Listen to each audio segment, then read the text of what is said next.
Hello students, welcome back to my YouTube channel geography guru. आज के session में हम बात करने वाले हैं क्लास 9th एसएसटी सामाजिक विज्ञान की वर्कशीट नंबर 62 यानी कि कार्यपत्रक संख्या 62 के बारे में। पिछले कुछ दिनों से हम मैप वर्क को रिवाइज कर रहे हैं। मैप वर्क सोशल साइंस यानी सामाजिक विज्ञान का एक इम्पोर्टेंट पार्ट होता है। उन स्टूडेंट्स के लिए काफ़ी इंपॉर्टेंट रहता है जो अच्छा स्कोर करना चाहते हैं, क्योंकि ये टाइम सेविंग भी होता है। हमारा टाइम बचता है क्योंकि हम जल्दी से इसको कर पाते हैं, और जो टाइम हमारा सेव होता है उस टाइम को हम लॉन्ग आंसर टाइप क्वेश्चन लिखने में यूज़ कर सकते हैं। तो अगर हमें अच्छा स्कोर करना है तो हमारा फोकस होना चाहिए कि मैप वर्क हमारा बहुत अच्छे से तैयार हो। आज की इस वर्कशीट में हमारा चैप्टर रहेगा भूगोल का 5th चैप्टर, प्राकृतिक वनस्पति तथा वन्य प्राणी। यानी इस चैप्टर से रिलेटेड हमारे मैप वर्क के जो क्वेश्चन रहेंगे उनका हम अभ्यास करने वाले हैं। तो चलिए शुरुआत करते हैं हम आज की इस वर्कशीट की। जैसा कि आप अपनी स्क्रीन के ऊपर देख पा रहे हैं, ये हमारी वर्कशीट नंबर 62 यानी कि कार्यपत्रक संख्या 62 है।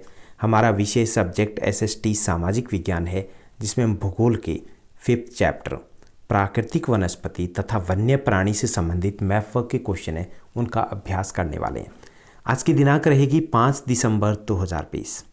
हमें पॉलिटिकल मैप दिया गया है इंडिया का, जिस पर हमें दर्शाना है। हमें इस वर्कशीट में 2 टास्क दिए गए।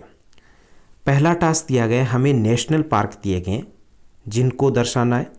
वो नेशनल पार्क में शामिल है जिम कॉर्बेट, काजीरंगा, रणथंभौर, शिवपुरी, कान्हा, सिमलीपाल, मानस और दाचिका। उसके बाद दूसरा जो टास्क दिया गया, हमें वन्य प्राणी अभ्यारण्य है उनको दर्शाना है उसी मैप के ऊपर। वो रहेंगे सरिस्का, मुडुमलाई और राजाजी। तो ये हमारे कुल 2 टास्क रहेंगे। आगे बढ़ने से पहले हम थोड़ी सी चर्चा कर लेते हैं कि मैप को कैसे फिल करना होता है।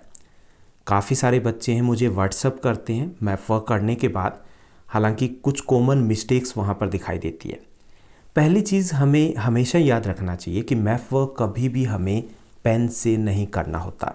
चाहे आपका एनुअल एग्ज़ाम हो, चाहे आपके बोर्ड एग्ज़ाम हो, आपको हमेशा मैप वर्क पेंसिल से ही करना होता है।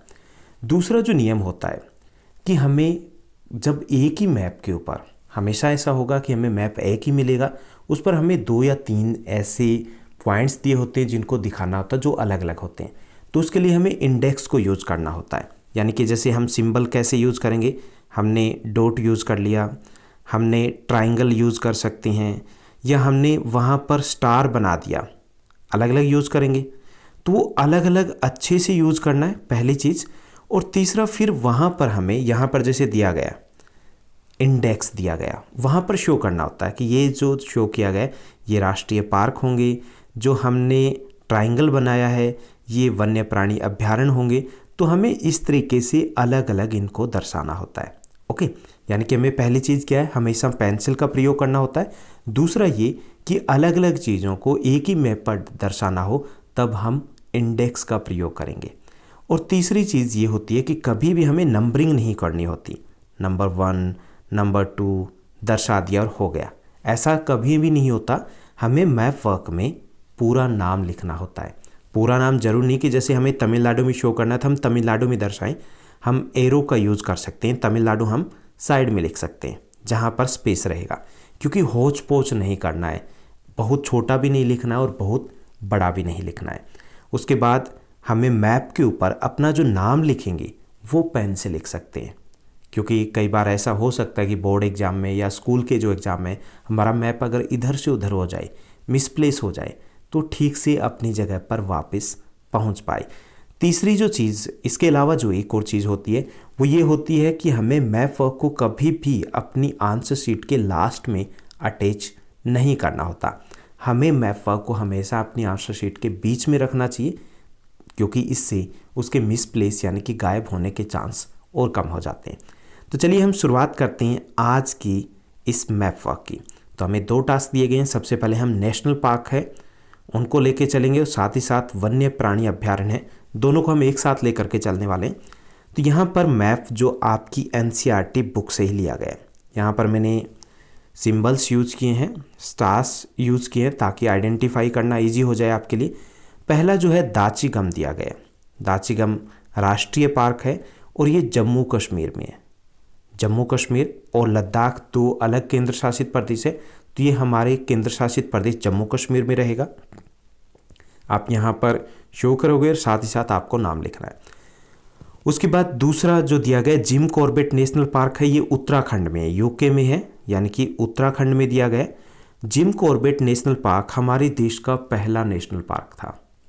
उसके बाद राजाजी वन्य जीव अभ्यारण्य दिया गया, ये भी उत्तराखंड में है, यानी जिम कॉर्बेट है ये यूपी की बॉर्डर के पास है, और अगर हम राजाजी की बात करें तो ये हिमाचल की बॉर्डर के पास में आएगा। उसके बाद नेक्स्ट जो हमारे सिलेबस में दिया गया वो है काजीरंगा। काजीरंगा नेशनल पार्क है, ये असम में है, और बहुत इंपॉर्टेंट क्वेश्चन में से एक रहता है। काजीरंगा और मानस दोनों में से एक आपके बोर्ड यानी कि एनुअल एग्जाम में पूछे जाएंगे। काजीरंगा, उसके बाद मानस नेशनल पार्क है, ये भी असम में है, और ये दोनों जो नेशनल पार्क है एक सींग वाले गेंडे और हाथियों के लिए प्रसिद्ध है।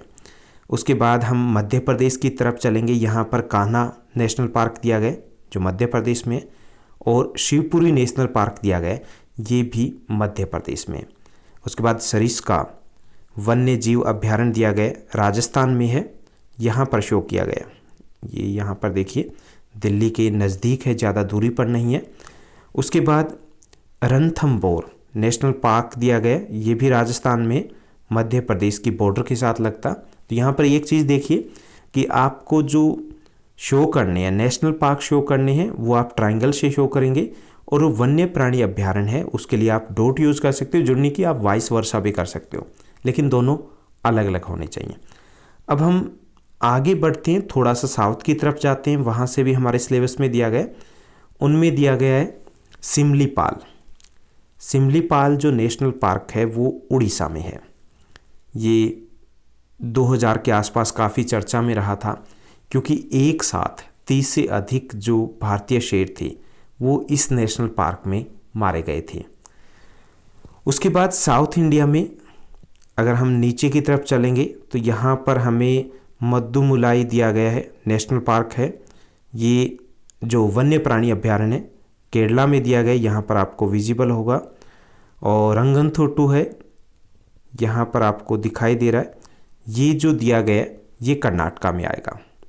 ये इम्पोर्टेंट नेशनल पार्क है। इसके अलावा एक और है जो आपकी इस बार सिलेबस में नहीं है लेकिन हमारे लिए जानना ज़रूरी होता है, वो है गिर नेशनल पार्क। ये गुजरात में है, जो कि भारतीय शेरों के लिए, इंडियन लॉयंस के लिए काफ़ी फेमस है।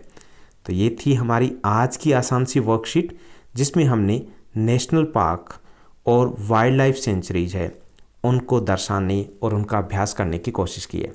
उम्मीद करता हूँ आपको वर्कशीट अच्छे से समझ में आई होगी। अगर आपको वर्कशीट अच्छे समझ में आई है तो इस वीडियो को लाइक और शेयर करना मत भूलिएगा। ऐसे ही हमारे साथ बने रहिएगा। Thank you, bye bye, have a nice day.